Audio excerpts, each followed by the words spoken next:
कहानी की शुरुआत में हम जेमिनी नाम के एक ग्रास हॉपर को देखते हैं जो रात में भटकते हुए जपेटो नाम के एक खिलौने बनाने वाले के घर में चला जाता है।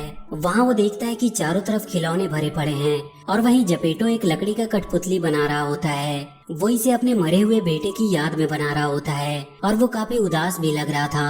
अभी वो उस खिलौने को बना ही रहा होता है कि तभी उसके दरवाजे पे कोई आता है। वहाँ पे एक आदमी था जो उसके दुकान की एक घड़ी को खरीदना चाह रहा था, पर वो उन घड़ियों को किसी को भी बेचता नहीं था क्योंकि उसने उन सबको अपनी वाइफ की याद में बनाया होता है और उसके जाने के बाद उसके पास उसकी निशानी के तौर पे सिर्फ वो घड़ियां ही थी। वो उस लकड़ी के खिलौने का नाम पिनोकियो रखता है क्योंकि उसने उसे पाइन की लकड़ी से बनाया था। थोड़ी देर पिनोकियो के साथ खेलने के बाद वो अपनी पालतू कैट फिगेरो के साथ सोने चला जाता है, पर सोने से पहले वो खिड़की से एक टूटते हुए तारे को देखता है और उससे अपनी कोई विश मांगता है और इसके बाद वो सो जाता है। पर तभी कुछ देर बाद उस खिड़की से ब्लू रोशनी आने लगती है जो उसके बेटे की तस्वीर से होते हुए पिनोकियो पर पड़ती है और देखते ही देखते पिनोकियो में जान आ जाती है, जिसे देखकर जिमिनी हैरान हो जाता है और वो जाकर उससे बात करने की कोशिश करता है। वो उससे पूछता है कि तुम बोल कैसे सकते हो, पर जिमिनी देखता है कि पिनोकियो उसकी बातों को रिपीट करके उसे बता रहा है और तभी उस कमरे में एक ब्लू फेरी आती है और वो जिमिनी से कहती है कि जपेटो ने सच्चे मन से एक मुराद मांगी थी जिसे वो पूरा करने आई है। और तभी वो देखती है कि पिनोकियो उसकी बातों को रिपीट कर रहा है, तो वो अपने जादू से उसे ठीक कर देती है और अब पिनोकियो पूरी तरह से बिल्कुल किसी लड़के की तरह बन गया था, बस उसका शरीर सिर्फ लकड़ी का था। पिनोकियो उस फेरी से पूछता है कि क्या वो असली लड़का बन गया है। इस पर ब्लू फेरी उससे कहती है कि तुम एक असली लड़के बन सकते हो, पर उससे पहले उसे साबित करना होगा कि वो एक सच्चा और अच्छा लड़का बनना चाहता है और इसके लिए उसे हमेशा अपनी जमीर की आवाज सुननी होगी और सही फैसले लेने होंगे। पर पिनोकियो को समझ नहीं आता है कि जमीर क्या चीज होती है, तो जेमिनी उसे बताता है कि जमीर उसके दिल से निकली हुई सच्ची आवाज को कहते हैं। पिनोकियो उससे कहता है कि क्यों नहीं तुम मेरी जमीर बन जाओ। ब्लू फेरी को उसकी बातें अच्छी लगती है और वो जेमिनी को अपनी पावर से पिनोकियो की जमीर बना देती है और उससे कहती है कि आज से वो पिनोकियो का गाइड बनकर रहेगा और उसे सच्चाई और बुराई में फर्क करना सिखाएगा। और इसके बाद वो ब्लू फेरी वहाँ से चली जाती है, पर उसके जाते ही खिड़की की आवाज सुनकर जपेटो जाग जाता है और वो उठकर देखने लगता है। पर तभी पिनोकियो उसे डैड कहकर बुलाता है। पिनोकियो को बोलता हुआ देखकर वो काफी हैरान होता है और डरने लगता है, पर किसी तरह वो अपने आप को संभालते हुए उससे पूछता है कि ये कैसे पॉसिबल हो सकता है। पिनोकियो उसे बताता है कि जो उसने मुराद मांगी थी उसे ब्लू फेरी ने पूरा कर दिया है और वो एक असली बच्चा भी बन सकता है, बस उसे कुछ चीजें सीखनी है। जपेटो उसे पाकर बहुत खुश होता है और वो उसे अपनी गोद में उठाकर डांस करने लगता है और इस तरह पिनोकियो जपेटो की छोटी सी फैमिली का हिस्सा बन गया और छोटी मोटी दिक्कतों को झेलते हुए वो एक खुशहाल फैमिली बन गए। पर कुछ दिन के बाद जपेटो पिनोकियो से कहता है कि अब उसके स्कूल जाने का समय आ गया है और अगले दिन वो उसे स्कूल भेज देता है। पिनोकियो के वहाँ से जाने के बाद वहाँ एक बर्ड सोफिया आती है जिसे जपेटो खाना देकर घर के अंदर चला जाता है। अंदर सो रहे जिमिनी को जब ये पता चलता है कि पिनोकियो स्कूल जा चुका है तो वो जल्दी से घर के बाहर भागता है जहाँ उसे सोफिया मिलती है। वो उससे पूछता है कि क्या वो स्कूल तक उसे जल्दी से पहुँचा सकती है। सोफिया उसे अपनी चोंच में पकड़कर ले जाती है और इसके बाद हम एक फॉक्स को देखते हैं जो स्कूल के बच्चों के साथ पिनोकियो को वहाँ से जाते हुए देखता है। एक जिंदा कठपुतली को देखकर उसे काफी हैरानी होती है और इसके साथ ही उसके शैतान दिमाग में पिनोकियो को पैसे के लिए सर्कस में बेचने का आइडिया आता है। वो जाकर पिनोकियो से बात करता है और उसे समझाता है कि वो सर्कस में काम करके फेमस हो सकता है और इससे उसके डैड भी बहुत खुश होंगे। पिनोकियो को भी उसकी बातें अच्छी लगने लगती है और वो उनके साथ जाने के लिए तैयार हो जाता है, पर तभी जिमिनी को लेकर सोफिया वहाँ पहुँच जाती है। वो पिनोकियो को उन सब से बचाता है और उसे वहाँ से ले जाता है और उसे समझाता है कि उसे लालच में कभी भी नहीं पड़ना चाहिए, उसे अभी सिर्फ स्कूल जाने के बारे में सोचना चाहिए क्योंकि उसके डैड यही चाहते हैं। कुछ देर बाद वो दोनों स्कूल के पास पहुँच जाते हैं। जिमिनी उसे स्कूल भेजकर वहीं रुक जाता है, पर कुछ देर बाद ही पिनोकियो को एक कठपुतली होने के कारण स्कूल से निकाल दिया जाता है और तभी जिमिनी के पास वही दोनों फॉक्स आते हैं और वो उसे एक कांच के बोतल में बंद कर देते हैं और फिर वो पिनोकियो के पास जाकर उसे सर्कस में जाने के लिए मनाने लगते हैं। वो उससे कहते हैं कि यह स्कूल उसे कभी भी एक्सेप्ट नहीं करेगा, उसकी जगह तो वहाँ सर्कस में है जहाँ उसे सब लोग इज्जत देंगे। पिनोकियो उनके साथ चला जाता है। जिमिनी उसे चाहकर भी रोक नहीं पाता है और इधर जपेटो बहुत देर तक पिनोकियो के घर न आने की वजह से बहुत परेशान होता है और वो उसे ढूंढने के लिए निकल जाता है।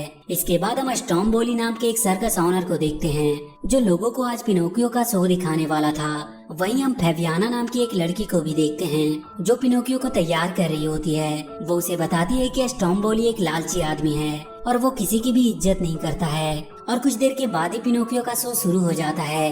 वो वहाँ के बाकी के कठपुतलियों के साथ मिलकर बहुत ही अच्छा डांस करता है। वहाँ के सारे लोग एक बिना डोरी की कठपुतली को देखकर काफी हैरान होते हैं और वो खुशी से तालियां बजाने लगते हैं। पिनोकियो अपने डांस में इतना खो जाता है कि उसके पैरों से आग निकलने लगती है। स्टॉम्बोली ये देखकर जल्दी से उस पर पानी डालता है और आग को बुझाता है। सारे लोग उसके ऊपर पैसों की बारिश करने लगते हैं। शो खत्म होने के बाद स्टॉम्बोली पिनोकियो को एक पिंजरे में बंद कर देता है। पिनोकियो उससे कहता है कि उसे घर जाना है, पर वो उसे जाने नहीं देता है और पिंजरे का ताला लगाकर वहाँ से चला जाता है। पिनोकियो उदास होकर वहीं बैठकर रोने लगता है।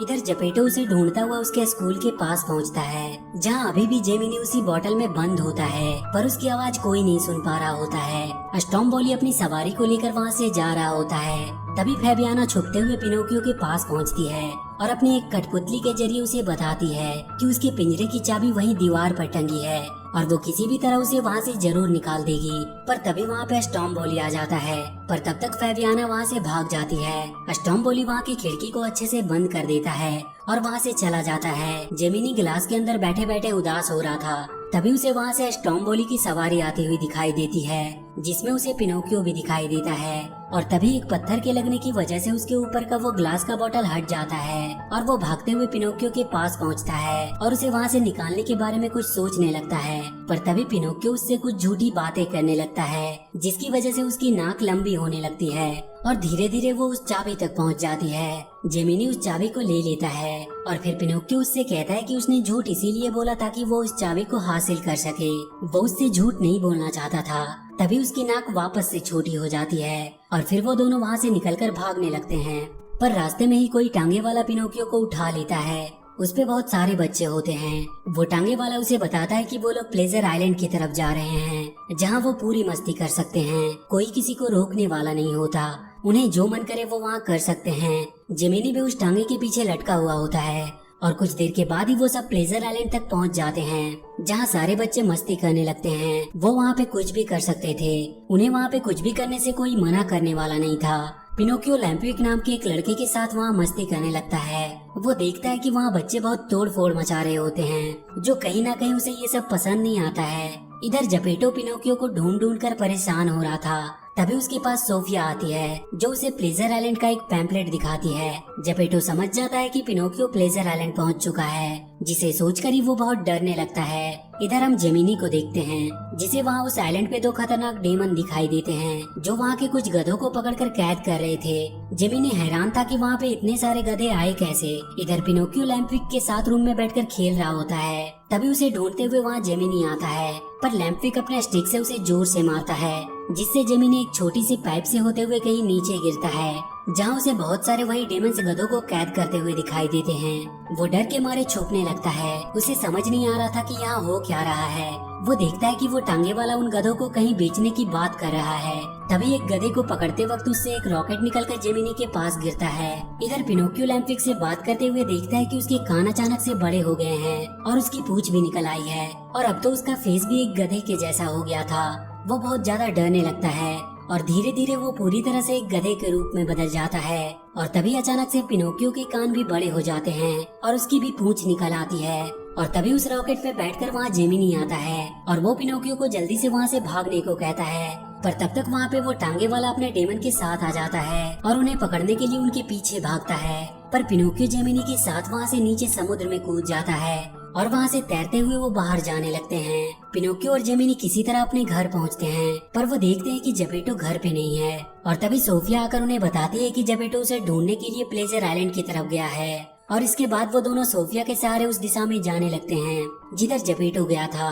और कुछ देर के बाद ही उन्हें जपेटो की बोट दिखाई देती है। वो उन्हें आवाज देने लगते हैं। जपेटो पिनोकियो को अपनी ओर आता हुआ देखकर बहुत खुश होता है और अपनी बोट को उनकी तरफ मोड़ देता है। पर जैसे ही वो एक दूसरे के पास पहुंचने ही वाले होते हैं कि तभी उनकी बोट के साथ ही एक बड़ा सा सी मॉन्स्टर निकल जाता है। जेमिनी और सोफिया तो बच जाते हैं, पर वो दोनों उसके अंदर चले जाते हैं। अंदर पिनोकियो जपेटो से मिलकर बहुत खुश होता है और इसके बाद वो दोनों वहाँ से बाहर निकलने का कोई तरीका ढूंढने लगते हैं। पिनोकियो अपने पैरों को जोर से रगड़कर आग निकालता है और वहाँ पे पड़ी लकड़ियों से वो लोग आग जला देते हैं और उसकी वजह से वहाँ बहुत धुआं होने लगता है। और तभी वो मॉन्स्टर अपना मुंह खोलता है और वो सब अपनी बोट पे बैठकर उस मॉन्स्टर के मुंह से किसी तरह बाहर आते हैं। पर इसमें उनके बोट के 2 टुकड़े हो जाते हैं और जेपेटो पानी में गिर जाता है। पर किसी तरह पिनोकियो उसे बचाकर अपने टूटे हुए बोट पर लाता है। वहाँ पे जेमिनी भी आ जाता है। पर तभी वो मॉन्स्टर एक बार फिर से उनका पीछा करने लगता है। पर पिनोकियो जोर से अपने पैरों को चलाते हुए बोट को किनारे की तरफ ले जाने लगता है और वो उन सबको बचाकर किनारे आइलैंड पे ले आता है। पर वहाँ वो देखता है कि जेपेटो मर चुका है। इससे दुखी होकर पिनोकियो रोने लगता है और उसकी आंख से आंसू निकलकर जेपेटो पर पड़ती है और वो वापस से जिंदा हो जाता है। वो उठकर तुरंत पिनोकियो को गले लगा लेता है और उससे कहता है कि अब उसे एक असली लड़का नहीं चाहिए, क्योंकि वो जैसा भी है उसे वो वैसा ही पसंद है। और इसके साथ ही ये कहानी यहीं पर खत्म हो जाती है। तो वीडियो अगर अच्छी लगी हो तो please do like and share the video and please subscribe to my channel and press that bell icon.